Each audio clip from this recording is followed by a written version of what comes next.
Rev up your engines!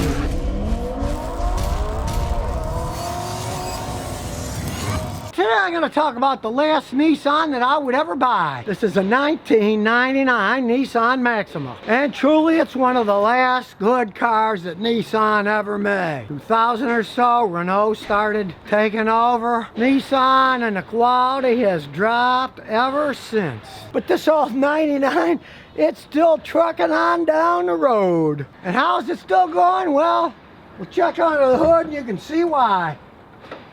It has a venerable Nissan 3000 twin cam V6 engine.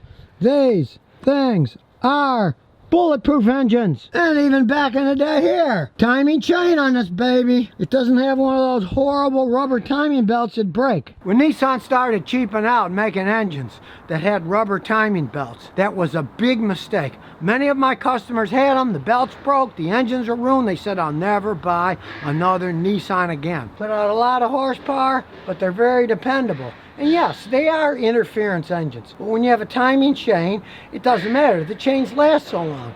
If this would have had a rubber timing belt and the belt breaks, the pistons hit the valves, boom, goodbye engine. That's why so many people hated Nissan for a long time. They liked the speed, they liked the way they drove. But when a little $30 rubber timing belt broke and they found out it just destroyed their engine, they weren't happy with Nissan anymore. Well, this 99 metal timing chain, you can see this thing is a 1999. Still got the original timing chain on it. Still got the original transmission. These things were solid built. And if you want to talk about sports sedans, it does have 4 doors. It really was one of the first highly successful, well-built sports sedan. Now, this is just the base model. It's got the cloth seats in it, but look, they're still in immaculate shape from 1999. Turn the key, it starts right up.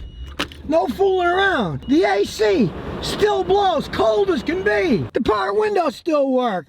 The power door locks still work after all these years. And the transmission still shifts like a dream. This was before they were making those horrid Jatco transmissions that were cheaply made. These things had solid, reliable transmissions in them. Now in its day, 1999, this thing was respectable. It had 200 horsepower and it had a top speed of 144 miles an hour. That's plenty fast enough. And for the speed that it had, it was okay gas mileage. This particular one gets about 20 in town and about 25 on the highway. And yeah, even today, this 99 doesn't look bad. It's still a relatively stylish vehicle. Now back in 1999, Nissan hit the nail on the head with this. Style and function. It's a quick little sedan. As you can see inside, pretty comfy. Plenty of room in the back seat for the family. And a pretty big trunk for storing stuff. Goes pretty far back, nice and spacious. Look at this one. It's still clean inside for a 99. It shocks me. And as it was set up to be a sports sedan, tight steering. It corners quite well, but at the same time, it's got a nice smooth ride. That's what's before everybody got into that low profile racing type tire crap that a lot of modern cars have where, yeah, they handle really well, but they also don't ride all that well. I've been in BMWs that, man, did they corner, but you get on a bumpy road with those low profile tires, they don't ride all that smooth. You could get in a car like this, drive from Texas to California in comfort. You're not gonna get kinked up. They're smooth, they ride nice. They got plenty enough horsepower. I mean, who needs to go more than 144 miles an hour? It's a really good combination of handling suspension and ride suspension. And just like the really old Datsuns, Nissan used to be called Datsun, these things can last virtually forever if you take care of them. Only this Maxima is nothing like, say, an old Datsun B210 that had a tiny 4-cylinder engine, could barely get out of its own way with an automatic transmission. Sure, it might go 400,000 miles, but you weren't riding in luxury like in one of these Maximas. Now, they've been making Maximas since 1982, and they're still making them. Now, they say that they're going to phase out the Maximas. I believe they say 2023 was their target now, but that's because they've made them worse. This 99 was probably the pinnacle of the cars they ever made. Sheesh, in 2007, They only offered the CVT Jatco transmissions in them that were horrible transmissions that would break down. You put a powerful engine with one of those CVT transmissions of new technology, they started to have problems. They weren't bulletproof like this old 99 that's still tootling down the road. Today, I wouldn't buy a Nissan. These old ones, they were from another time when they still had all kinds of quality. They were all still made in Japan. This 99, check it out. It's still got Japanese writing on it. You got your money's worth for this car. Back in the day, this particular one sold for $20,000 when it was new. And if you could buy a new car today for $20,000 that was still running as good as this thing is, 21 years later, I'd certainly say you got your money's worth. And don't think this thing's had a ton of work done on it. Most of the stuff is still original. The air conditioner, the engine, the transmission, the power steering. Recently it had struts put on it because, hey, after 21 years, these things are just going to wear out. It could have still been driven. It just bounced a bit.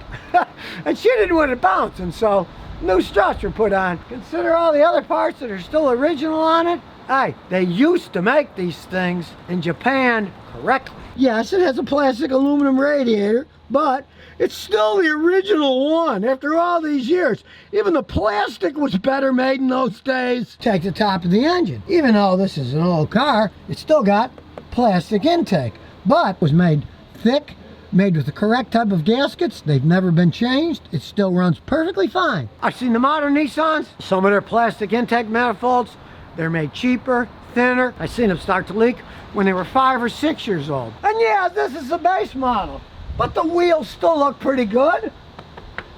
That is a plastic wheel cover, but it looks like an alloy one until you get really close. Even the modern Toyotas, the really low-end ones that don't have alloy wheels but have wheel covers, those plastic wheel covers don't last like they used to.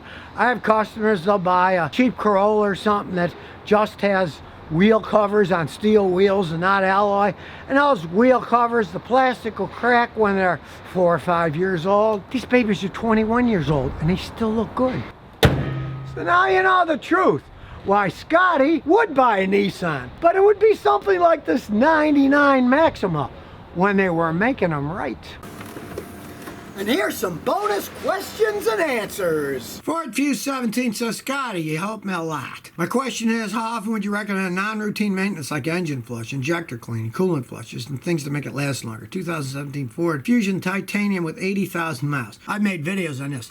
You never need to flush the engine and oil in your car. The dirt's in suspension, change the oil, it gets out. You only use a flush if you got a crapper that wasn't taken care of, you bought it used, or somebody was bad and they didn't change the oil enough and there's crud buildup. You use the flush once to get the crud out. Injector cleaning, you got a normal car, you really don't need to clean the injectors. Gasoline's a very good cleaner. You get an old one or you bought bad gas, you live in an area where there's crappy gas in other countries, you might want to clean it every once in a while. But here in the United States, not really. And coolant flushes, yeah, that you just go buy whatever kind of coolant you have.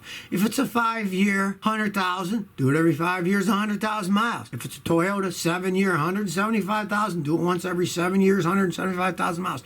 That you do, but you only need to do it once every so many years. It's no big deal with the coolant. Willie G564 says, I got a 2012 Ford F-150 V8, 5-liter automatic, and my ABS light is on. I had it scanned and it says C1440. Pressure transducer, main primary signal failed. Good, you got the code. Anybody you get an ABS problem, you got to get scanned for codes. It's a very complex system. Forget guessing on what's wrong with a system like that. But yours says pressure transducer, main primary signal failed. That is all inside the main ABS module. Every time I fixed a Ford that had that code, bad ABS module. They do go bad on those, and yours is, let's see, 8 years old. That's generally when they start breaking down. If you don't care about ABS brakes and it stops okay, but you've lost the ABS capability, lots of guys drive them years that way. But if you want the ABS system to work correctly, odds are you're going to need a new ABS module, which then of course has to be programmed and bled to work on your vehicle. It's a relatively expensive process, so price it and see if it's something you want to do or not. So if you never want to miss another one of my new car repair videos, remember to ring that bell.